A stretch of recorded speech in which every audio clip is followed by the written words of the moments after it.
Sup? Yan, ginagawa tayo ngayon. 4D ay 4M50 makina. Problema nito, taas yung secondary master nasa loob. Ang galing gumawa nito. Sa loob yung secondary master. Palit din lining. Gawa tuloy transmission, papalit ka lang ng secondary master. Palit ka pa ng palit lahat, baklas. Ito bibili. Ayan, palit tayong pressure plate, lining, release bearing, nasa buog.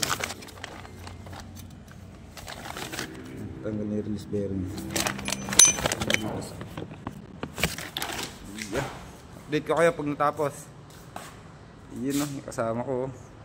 Basic lang. Yan.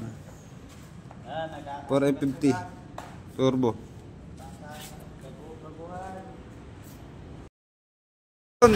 Ero na pala yung natapos kagabi, hindi na nakapag-video eh.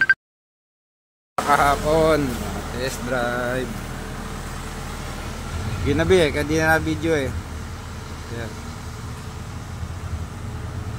Okay na, paparada na.